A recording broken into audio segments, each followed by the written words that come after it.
Annapurna speaking.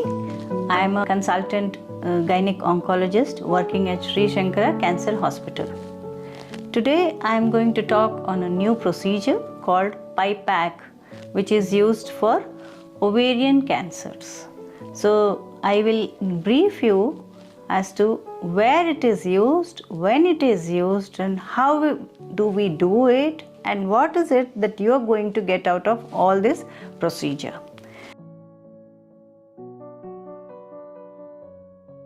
So to start with, we know that ovarian cancer is a silent killer. It generally presents in the late stages, like almost 3/4 of these patients come to us in 3rd stage or 4th stage. And what we do, we try to remove the complete disease at the first sitting, remove all the disease possible inside the abdomen or in the thorax or in the neck, and then give them chemotherapy.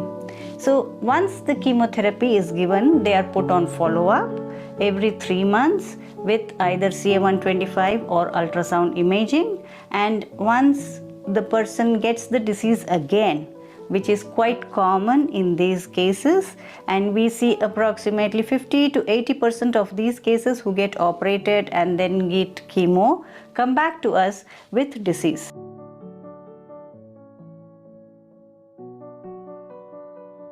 When this disease occurs, it can happen anywhere, like as I can show you here. It can happen on the surface of the liver, it can happen under the diaphragm here, it can happen over the main vessels of our body, that is descending aorta and the vessels which go on to the legs, or it can happen on the intestines, or it can happen over the peritoneum, or it can happen over the bowel, stomach. From the stomach there is one fat layer which comes out, it can happen over there. So, or in and around the uterus. So normally in the first surgery itself, we remove all these things, we remove all these layers, we remove this undersurface of diaphragm and whatever is sitting over the liver, over this fat layer, that is omentum, all these lymph glands, all these things will be cleared. But after a few months or years of treatment, the person can get back the disease in all these areas. So we challenge them with another line of chemotherapy and 3rd line of chemotherapy and so on. If the person is unable to take this kind of repeated injections, we offer them a treatment called PIPAC, that is pressurized intraperitoneal aerosol chemotherapy.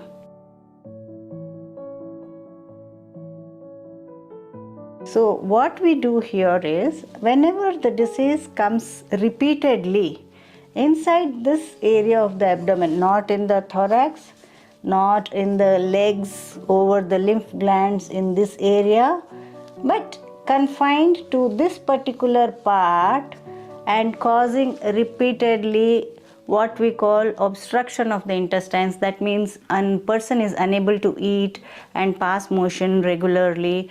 Those kind of symptoms after 2 or 3 injections of chemotherapy, then we give a treatment called PIPAC.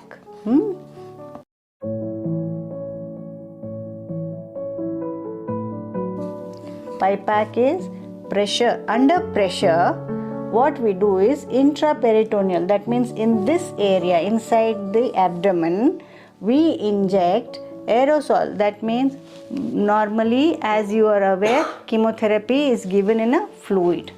It is given in saline. But here what we do is, we make that fluid or saline into aerosol. Aerosol, as we see in all our deodorants that we use, that is aerosol. Under pressure it comes. If you see, under pressure we use deodorants or any perfumes, it comes under pressure and becomes a fine mist like thing. And that's exactly the same principle we are using here. We use an instrument to do this work, to convert the chemotherapy medicine into one aerosol or a spray like thing, and we put it inside this dummy. And how do we do it? For this, we have to do a small procedure as I have shown here. So suppose this is the tummy. If I see when the patient is lying down, what I do is I do a small procedure called laparoscope. Small, some 5 mm to 8 mm cut I give on the abdomen, or less than 1 centimeter to be precise. I will cut on the abdomen and I will put a laparoscope and see inside the tummy where all is the disease. If there is any disease, I will take a small biopsy of it and send it for testing. If there is any fluid, I may take out a little bit of fluid so that the tummy becomes comfortable for us. Then with another injection, with another medicine, I will put this medicine, chemotherapy medicine. Normally this will be, suppose you are getting 100 mg of a medicine, here we use 1/10 of it, 10 mg we use. So that's how less, 1/10 of the medicine we use it, and then we give chemotherapy as an aerosol in this area. We spray. So the spray will, whenever there is a spray or gas, it can diffuse inside any particular place much more easily. The same principle is used here. So though there will be intestines and other organs inside the tummy and multiple compartments can be there, but still this gas or the aerosol will try to penetrate everywhere and then go and reach each and every part, majority of the parts of the tummy. The second advantage is that because I am putting under pressure, it goes not only whatever is seen, it penetrates deep into the cells and kills the cells. And what is it that a patient gets advantage out of all these things? They have lesser complications or lesser side effects, what we call. Patient will not have as many side effects as they have during chemotherapy because the dose is less. First thing is the dose is less. The second is side effects will be very less, because it's all locally acting. Majority of the work is done only in the tummy, so it won't have in other parts of the percentage of this medicine going into other parts of the body is less. So they have lesser side effects like nausea, vomiting. What normally is seen with this chemotherapy medicines is generally not seen much. Patient is able to eat well and then live a better life without getting repeatedly tapping done. See, as you are all aware, once the disease comes here, the first thing is fluid will accumulate inside the tummy. So patient will repeatedly coming every 3 days to 7 days. They have to come to the hospital to get the fluid out. Once the fluid is out, then they will be able to eat and do their regular activities. All these kind of symptoms will come down. Patient will be able to eat better and move around better, and there will be reduction in the tumor that is there inside the abdomen. So basically we are trying to prolong your life with lesser side effects and giving a better quality of life so that you do your activities regularly and move about your regular activities. So this is what is PIPAC.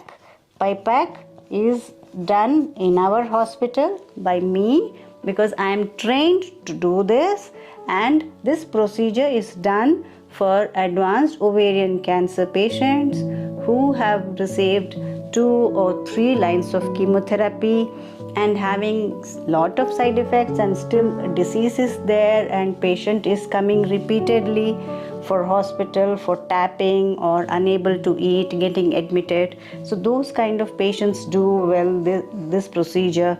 This procedure generally we do it once in 6 weeks, and it can be repeated 2 to 3 times or more depending on the patient's condition.